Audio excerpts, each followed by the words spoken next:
Hi there. Hello, good afternoon, or good evening, or whenever it is you're watching this, and welcome to Average Tabletop Gamers. I'm Ben. And I'm Sven, and we're here for another edition, our second video. Hopefully you tuned in, as 200 and odd of you have already done so in the past week or so, to watch our Pegasus Bridge unboxing video. Yeah, thank you so much to everyone who sat through all 40 odd minutes of that. It's much appreciated, and thanks for all the feedback as well. Special mentions to Ian at 2D20 for his feedback there, and anybody else that sent us something telling us basically to hurry up a bit. So Today we are going to be looking at some scenery which I took delivery of a couple of days ago, and this is some scenery from Takeover Scenics, takeoverscenics.co.uk, who make a range of various scenery pieces for 6mm to 28mm. And I placed an order with them a few weeks ago, and I'm very impressed with what I've got so far, so we figured we'd show off some of the wares that has been produced by Takeover Scenics. They're quite a new company as far as I'm aware. I don't think they've been going too long, but hopefully we'll show you some of the bits that they do here, and you'll get an idea of the kind of scenery they're hoping to produce. And from what I gather, they're expanding their range. So we'll have a look first at the flexible roads. So I guess we should say the scenery I've ordered is roads. So hence you saw the title was Roads, Flexible and Bocage. Yes, roads. It's one of those things that on a gaming board, as you know, those of you that do play war games and the like, you know how important a road is, how much difference it can make to layout, deployment, terrain, etc. And personally speaking, I find them an absolute pain in the bum to make myself. So anyone that's willing to make one for me for a decent amount of money, I'm always willing to have a look and listen. So firstly, kind of how did you come across Takeover Scenics? So it's purely through Googling. So I just Googled, I think I put in something like, Normandy, 28mm Normandy roads, went through a few, and I came across Takeover Scenics because we were looking to build out our bolt action table scenery to go along with Pegasus Bridge and all the other bits. Hopefully some of the stuff we're going to be showing you in coming videos. And I came across Takeover Scenics, and I was quite intrigued by the flexible road option, because I've had roads in the past many years ago which have been plaster cast. Yeah. I've had roads which are resin. I've had roads which are plywood based with a wood filler or like a wall filler compound on them. And they're great, but you always have some issues with them: storage, durability. And so I came across these flexible roads that Takeover Scenics do, and they're actually, they say flexible, so you can see there they're actually they're based on what looks like a vinyl material. But what I thought would be nice about these is, if your terrain that you're playing on isn't a perfectly flat table, you're not going to get those weird bumps and weird gaps. Yeah. And also it means, of course, if you go to the trouble of making a humpback bridge, your road will just lay nicely over the top of that. Or if you've got some small gentle hills or whatever, you can put your roads over those. Yes. So obviously, kind of, if you can see down there, that's just going to sit, for example, using my hand as a humpback bridge, which hopefully we'll never do again. But yeah, it's. I sorry for interrupting there. That was very, very, very rude. Carry on. So, and I really like the look of them. And what I didn't realise at the time is when you actually place the order, they're not just an off-the-shelf product. So they are being made up. So the moment I placed my order, I had an email to say, what scale was I playing? What era was I playing? Did I have a particular era? So I was given the choice of wheel ruts, tyre tracks, tank tracks. And because we're playing World War II, I said, can I have like a mix of wheel ruts and like tyre tracks and tank tracks? And so obviously these have all been cast. And I believe they're a latex cast, so they're actually going to be quite hard wearing as well on the models. I don't think even if you've got metal models, resin models, plastic models, I don't think you're going to end up where you're going to rub the paint off, you're going to chip them. What I'm going to do is I'm going to put this one under the close-up there, so we can have a look at it a bit better. And what you'll see is obviously the wheel ruts and the tyre tracks that are in there, along with the really, the blending on the flocking is lovely. There's such a lovely use of like static grass and flock there, and again, and the mud coloration is very realistic. Very tonal. Really like those.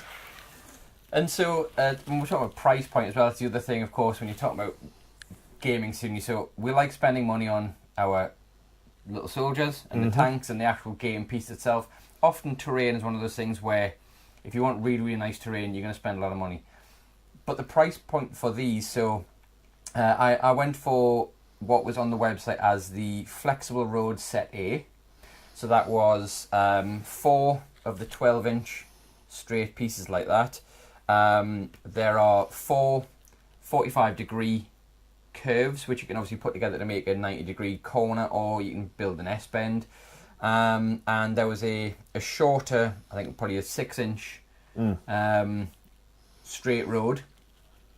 And then I supplemented that, so that was $24.99, which I thought for that amount of road. And that's really good value, isn't it? It's a good price point, and it's not gonna. It's what you're looking at, less than 50p an inch. Yeah.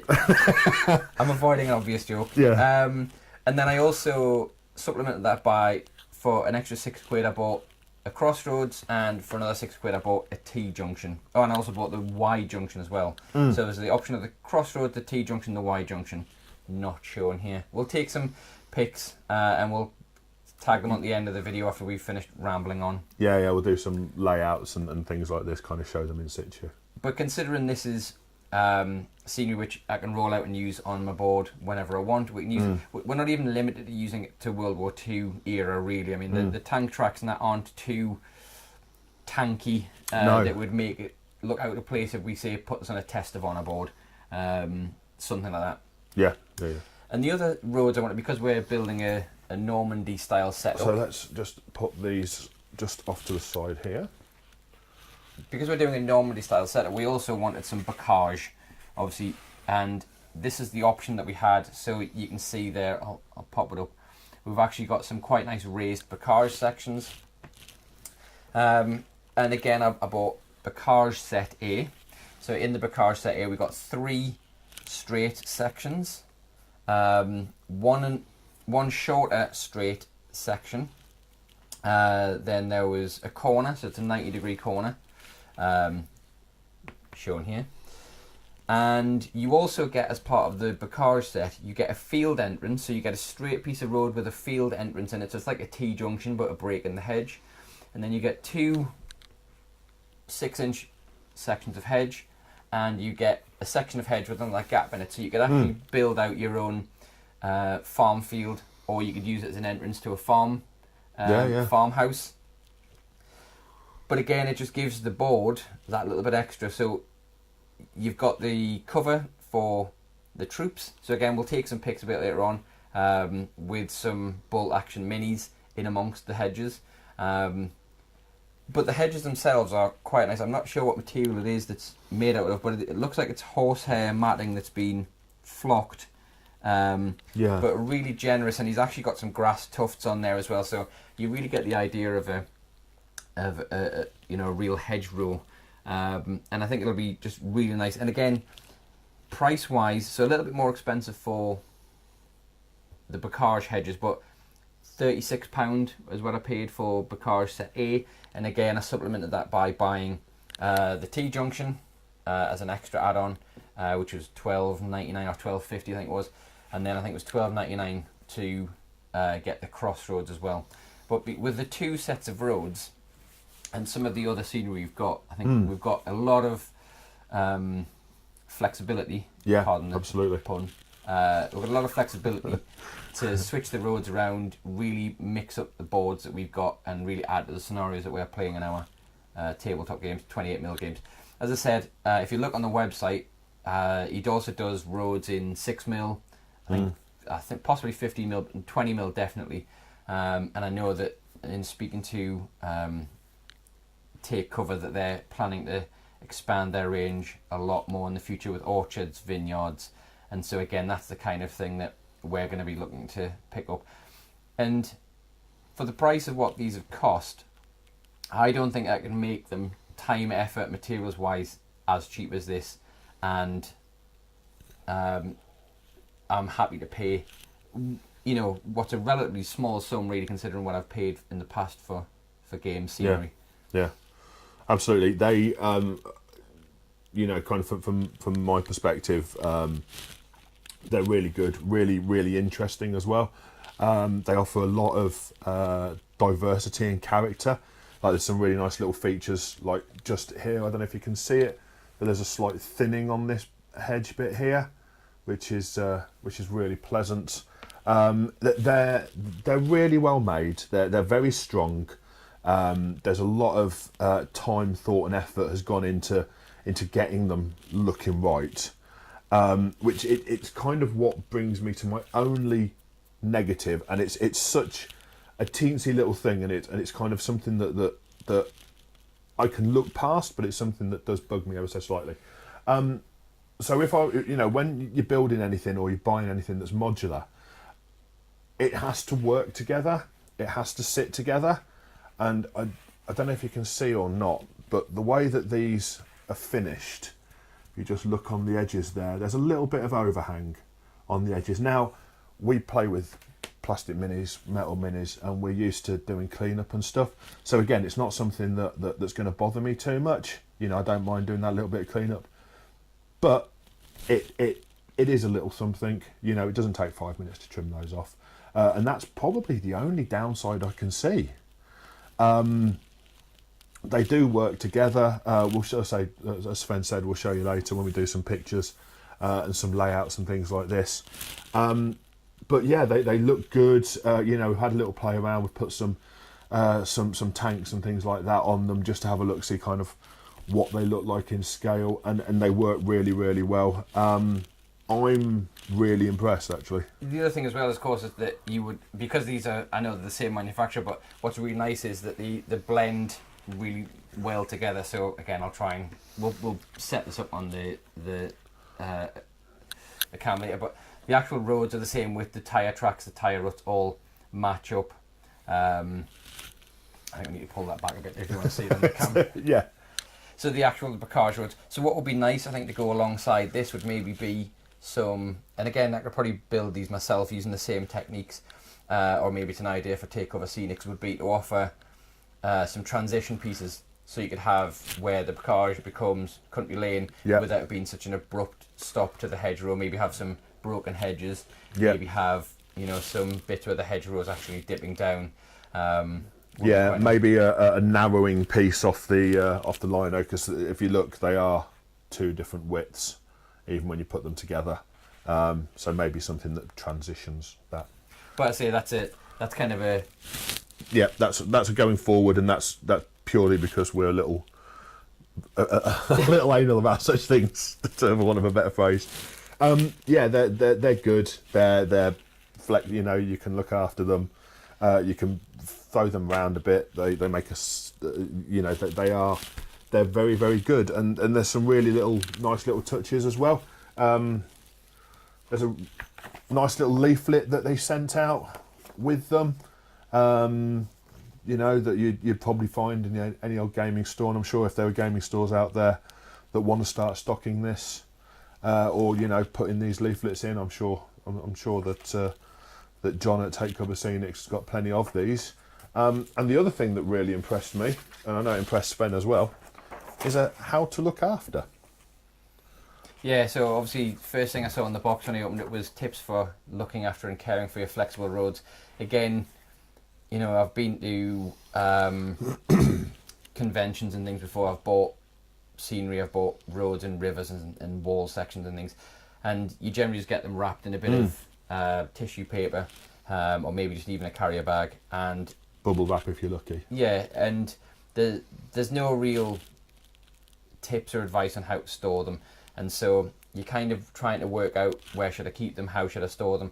But there's a nice little guide there, obviously based off experience, I guess, about how to make these roads last as long as you can. I mean, I'll probably buy a couple of box files, and as the tips here, line them with greaseproof paper and put sheets of greaseproof between the roads just to keep them as pristine as I can. You know, obviously, although they are relatively cheap in terms of scenery, I still want to make sure they last as long as possible. And I think the durability of the latex and the vinyl is going to be a plus point for that. Yeah, absolutely. They look hard wearing. They're well sealed. Everything about them is really good. So I think, in summary, thumbs up for Takeover Scenics. So we'll put a link in the blurb. Yeah, in the comments or the YouTube bit below. And if I can work out, I'll put one of the little floaty ones. I'll put a link off to the website. Somewhere up here. Otherwise, or it's takeoverscenics.co.uk. And if they ask where you found out about them, just obviously give us a mention. It'd be nice to know that we're giving something back from absolutely. this channel. And so I think for now, like, comment, share, subscribe, do all the buttons, do all the things. Find us on Facebook at Average Tabletop Gamers. There's the Average Tabletop Gamers support group as well, which isn't for gaming widows. It's actually just for help and things like this. Anything that you want us to cover or look at in future, drop us a line or say hello. And thanks again for supporting us.